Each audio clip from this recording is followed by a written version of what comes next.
The sound of silk ripping is sharper than a scream.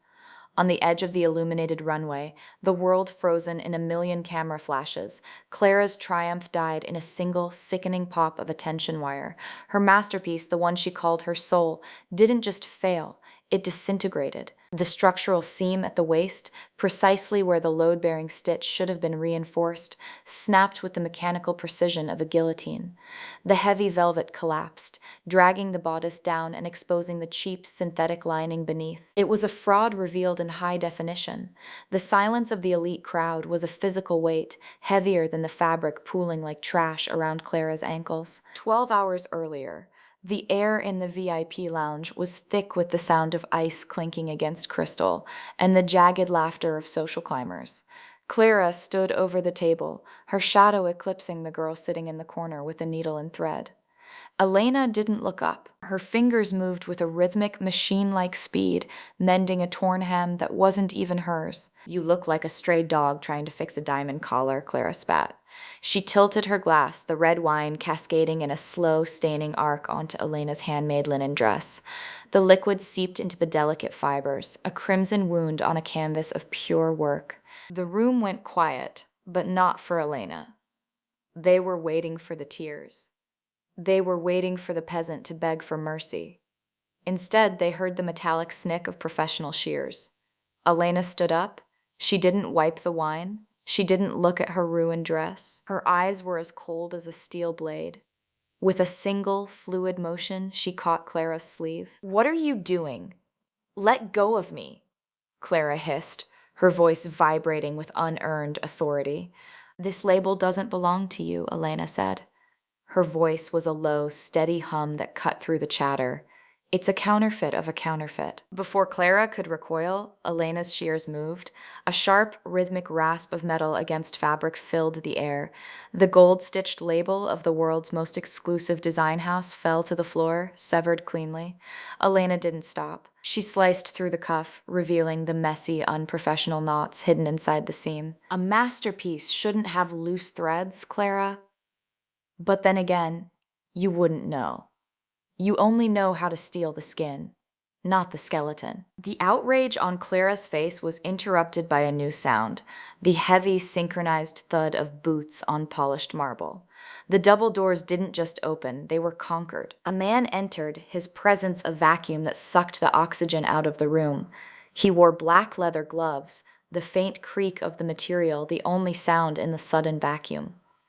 Alexander didn't look at the crowd. He didn't look at the champagne or the jewels. His gaze locked onto the wine-stained linen on Elena's shoulder. "Who permitted this off-brand trash in my vision?" Alexander's voice was a deep, resonant wrath that made the crystal glasses on the tables vibrate. Clara stepped forward, her face a mask of desperate charm. "Lord Alexander, I was just teaching this seamstress a lesson about—" Alexander didn't let her finish. He didn't even look at her. He raised a gloved hand, and his head of security stepped forward. "Revoke the authorization for her family's textile contract," Alexander commanded. His voice was devoid of heat, which made it feel like ice against the skin. "I don't allow low-quality rejects to breathe the same air as the genuine article." The socialites who had been smirking at Clara 3 minutes ago suddenly shifted.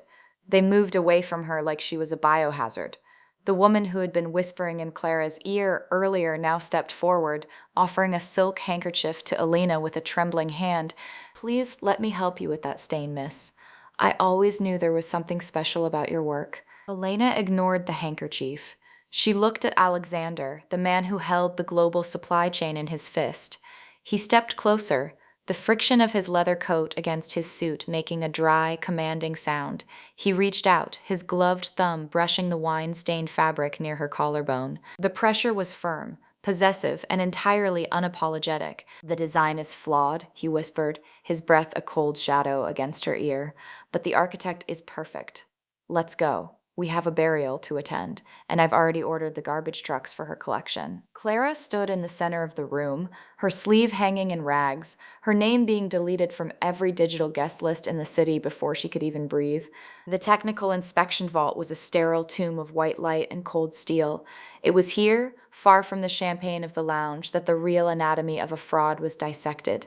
Clara marched in, her heels striking the polished floor with a frantic, uneven rhythm. Behind her followed a swarm of lawyers in sharp gray suits, their briefcases snapping shut like the jaws of predators. "This is an insult to my family's legacy," Clara screamed, her voice echoing off the metallic walls.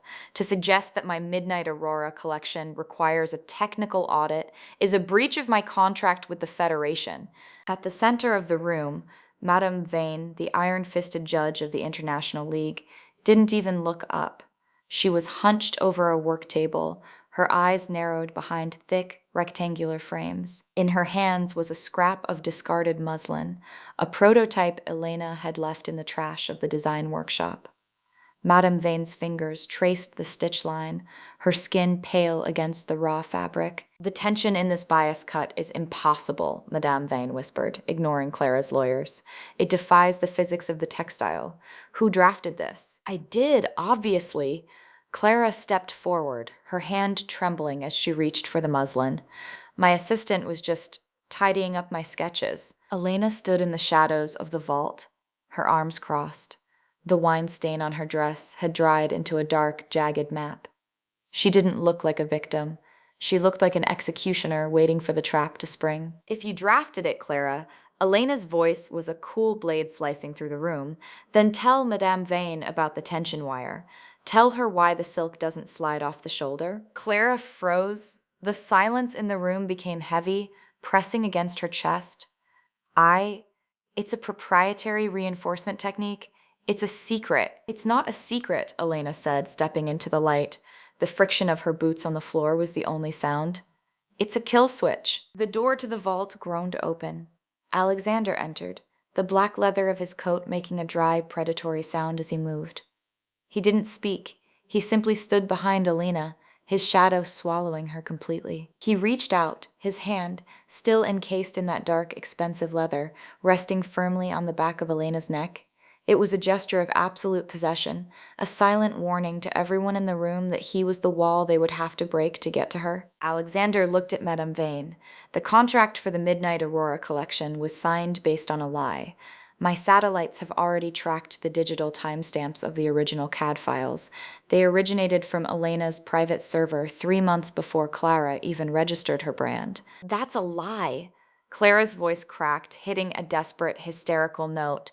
"You're just obsessed with her because she's—" Alexander's gaze shifted to Clara. It wasn't anger. It was the chilling indifference one shows to a broken machine. "Your family's textile mill just lost its Tier 1 status," he said. "I've already diverted the raw silk shipments to Elena's personal atelier. You are wearing a design you cannot even explain, made of fabric you no longer own." Madame Vane finally looked at Clara. Her eyes were devoid of the respect Clara had spent millions to buy. "A fraud doesn't just steal a look, Miss Clara. They steal a soul, and yours is empty." Elena stepped closer to the table where Clara's Yachi Lifo was mounted on a mannequin. She reached out, her fingers feeling the hidden seam at the base of the spine. "You stole the beauty, Clara, but you didn't understand the engineering. You forgot the counterweight in the hem. In 6 hours on that T-stage, gravity is going to do what I don't have to. It's going to strip you bare." The sound of Elena's shears snicked once more in the quiet room, a phantom sound, a promise of the coming collapse. Clara looked at her lawyers, but they were already stepping back, their eyes fixed on Alexander's cold, unmoving silhouette. They knew a sinking ship when they saw one, and Clara was already underwater. The backstage air hummed with the electric static of 100 monitors. It was a chaotic symphony of the elite, but for Clara, the music had stopped. She grabbed a sewing needle, her fingers slick with cold sweat. The metallic buzz of the sewing machine abruptly died. The power to her workstation had been cut. A technician in black overalls stepped forward and pulled the heavy cord from the wall. "Orders from the top," he said, his voice flat. "This station is no longer authorized." Clara's phone buzzed on the table. It was a notification from the bank. Her personal and family accounts had been frozen pending a fraud investigation. In the span of 60 seconds, her name had gone from a golden ticket to a financial toxin. She looked up, searching for her models, the girls who had spent months laughing at Elena's charity work. They were gone. They stood in a perfect line across the room, already dressed in raw, unbleached linen garments that hadn't been there 10 minutes ago. They weren't looking at Clara. They were staring at Elena. Alexander stood behind Elena, leaning against a stack of equipment crates. The creak of his leather jacket was the only sound in the sudden hush. He didn't say a word. He didn't have to. His presence was a physical wall, a barrier that separated the real power from the pretender. He held a thin, silver digital tablet in his gloved hand. With a slow, deliberate movement, he tapped the screen. Clara's phone buzzed again. It was a legal notice. The trademark for Midnight Aurora, the brand she had stolen, had been legally dissolved. In its place, a new entity appeared, the architect's legacy. "You can't do this," Clara screamed, her voice cracking as she lunged toward Alexander. "My father built this industry." "Your father built a house of cards on a foundation of Elena's designs," Alexander said. His voice was a low vibration that seemed to rattle the metal racks around them. "I just pulled the bottom card." The socialites who had once fought for an invitation to Clara's after party were now deleting her number in unison. They huddled in groups, whispering, their eyes darting to Elena with a mixture of fear and newfound greed. One woman, a prominent fashion blogger, stepped forward and tried to touch Elena's sleeve. "Miss Elena, I always knew Clara was a hack. Is it true you're the sole heir to the textile empire?" Alexander's hand moved. He didn't touch the woman, but his cold gaze made her recoil as if she'd been struck. "Don't touch the fabric," he said. "You haven't earned the right to see it, let alone feel it." Elena didn't look at the blogger. She didn't look at the models. She walked toward Clara, her boots making a sharp rhythmic sound on the concrete floor. She stopped inches away, looking down at the girl who had once poured wine on her. Clara was on her knees, her hands clutching the heavy, dark velvet of her dress. The fabric felt cold now, like lead. It was a weight she could no longer carry. "You're a ghost, Clara," Elena said. Her voice wasn't angry. It was worse. It was indifferent. "You've been haunting my studio for years, taking the credit for every stitch I made. But ghosts vanish when the lights come on." "Security!" Clara wailed, looking toward the door. The doors swung open. 2 guards in Alexander's livery entered. They didn't look at the girl on the floor. They looked at Alexander. "Remove the waist," Alexander commanded. The guards didn't hesitate. They gripped Clara's arms, lifting her from the floor. She struggled, her expensive heels scraping uselessly against the ground. Her stolen crown was gone, and her empire had been sold for parts before she could even reach the stage. "Wait!" Clara shouted, looking at Elena one last time. "You need me. Without my name, you're just a girl in a workshop." Elena reached out and plucked the silver shears from Clara's shaking hand. "I was never the girl in your workshop, Clara. You were the mannequin in mine." The rain wasn't a poetic drizzle. It was a cold, industrial spray that turned the street outside the gala into a gauntlet of gray. Clara was thrown onto the wet pavement, the sound of her knees hitting the asphalt a dull, sickening thud. Her dress, the stolen masterpiece she had pinned her life on, was now a sodden rag. The weight of the waterlogged velvet pulled at her neck, a heavy anchor dragging her into the gutter. A massive garbage truck, painted in the matte black of Alexander's logistics empire, slowed to a crawl at the curb. The mechanical whine of its hydraulic press was a low, rhythmic growl that vibrated through the soles of Clara's ruined shoes. 2 workers in industrial gear stepped off the back. They didn't look at her. They looked at the pile of branded garment bags and promotional posters that had been tossed out of the stage door. "Wait! Those are my designs!" Clara shrieked, her voice thin and ragged against the wind. "That's my name on those bags." The lead worker picked up a bag with Clara's gold-embossed logo and tossed it into the maw of the truck. The metal teeth of the compactor groaned as they descended, shredding the silk and crushing the name Clara into unreadable scrap. "It's not a design," the worker said, his voice barely audible over the crunch of the machine. "It's a liability. We've been ordered to clear the waste before the real show begins." A sleek, armored limousine pulled up behind the truck. The engine's hum was so low it was felt rather than heard, a deep pulse in the air. The rear door opened, and Alexander stepped out. He didn't use an umbrella. The rain seemed to avoid him, or perhaps it simply didn't dare to touch the leather of his coat. He stood over Clara, his shadow a long dark spear on the wet ground. He reached into his pocket and pulled out a single heavy sheet of paper. The parchment was thick, its edges crisp despite the dampness. It was a court order, signed by the highest authority in the textile union. "Your family name is no longer a brand," Alexander said. His voice was a cold vibration that made Clara's breath hitch. "As of 3 minutes ago, every asset tied to your father's mill has been seized to pay the copyright damages owed to Elena. You don't even own the clothes on your back." In fact, Alexander leaned down, the creak of his leather gloves sounding like a snapping bone. "I should know. My company manufactured that fabric. It was a defective batch of low-end polyester, rejected for a high street bargain bin. You couldn't even steal the high-quality silk. You chose the trash because it looked shiny under the lights." Clara looked down at her dress, her eyes wide with a hollow, catatonic shock. The luxury velvet was pilling in the rain, the cheap synthetic fibers revealing their true, coarse nature. She was a fraud wearing a shroud of plastic. Elena stepped out of the limousine. She didn't look at the cameras that were now swiveling toward her. She didn't look at the elite crowd watching from the glass balcony above. She walked past Clara as if she were a piece of discarded scaffolding. Elena's hand found Alexander's arm. The touch was firm, a silent exchange of power.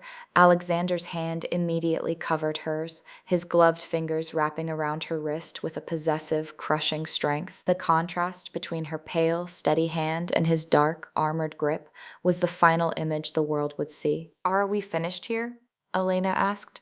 Her voice was steady, the sound of a queen who had already moved on to the next empire. "The disposal is complete," Alexander replied. The limousine door closed with a heavy, pressurized thud that sealed out the world.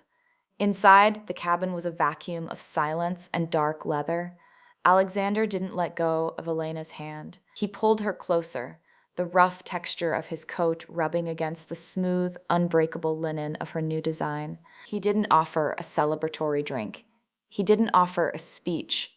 He simply took a small, cold metal key from his pocket, the key to the global archive of the textile dynasty, and pressed it into her palm. "Build something that lasts," he whispered, his voice a low rasp against her temple, "or I'll burn the rest of the world down to give you the space to do it." Outside, the garbage truck moved on, leaving the street empty.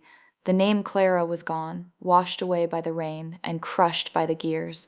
There was only the hum of the car moving forward into a night that belonged entirely to the architect. The limousine didn't just move. It glided like a predator through the dying embers of Clara's empire. Inside the cabin, the silence was reinforced by the heavy, soundproof glass that turned the chaos outside into a silent film of failure. Alexander's hand remained locked around Elena's wrist, his thumb tracing the pulse point there with a rhythmic, territorial pressure.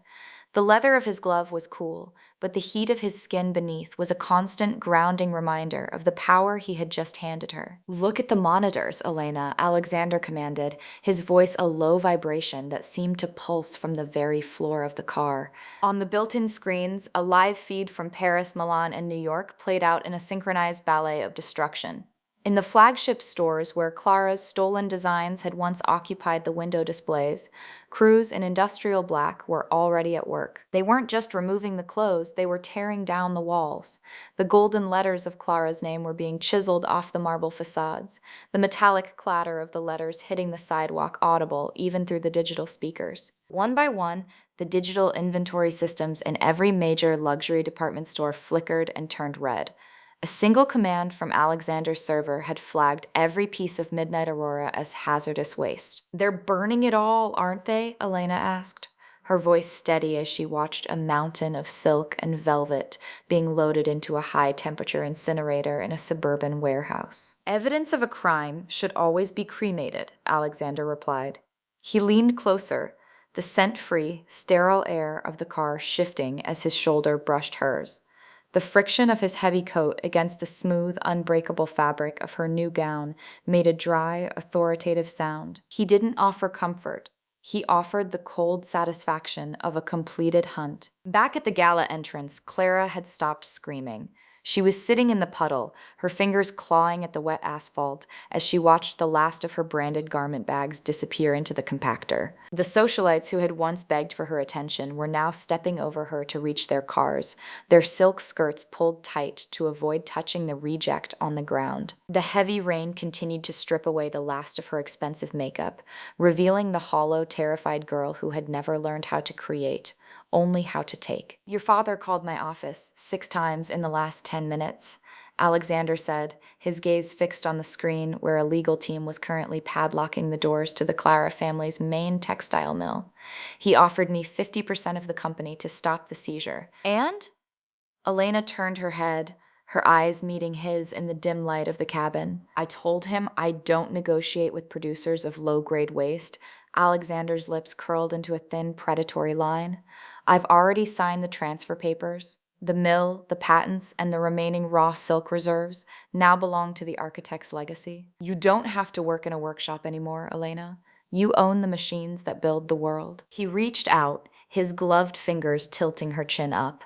The pressure was firm, demanding her absolute attention. "You're not the secret heir anymore. You are the only name that matters in this industry, and anyone who forgets that will find themselves in the same gutter as that fraud." The car slowed as it approached the private hangar where a jet was waiting. The hydraulic hiss of the stairs descending was the final punctuation mark on the night. Alexander didn't wait for the driver. He opened the door himself, the sound of the rain outside now a distant, muffled hum. He stepped out first, extending a hand to Elena. As she took it, the world felt different. The weight of the silver key in her palm was a physical anchor, a promise of a future built on steel and structure rather than lies and velvet. The name Clara was no longer a threat. It was a ghost story, a warning to those who thought they could steal the soul of a creator and survive the sunrise. The jet's engines began to whine, a high-pitched metallic roar that signaled the start of a new era. As the cabin door sealed shut, the city lights below began to fade into a blur of meaningless sparks, leaving only the two of them in the quiet, pressurized temple of their own making. Watching Clara's luxury empire get crushed by a literal garbage truck while she sat in the gutter was the most therapeutic structural failure I've ever witnessed. If you found out your entire career was built on a lie, would you beg for a second chance like Clara? Or would you have the dignity to walk away before the kill switch hit? Just a little secret, I intentionally made the rain scene freezing cold in the script because nothing strips away a fake ego faster than industrial grade. Hypothermia and wet, low-end polyester.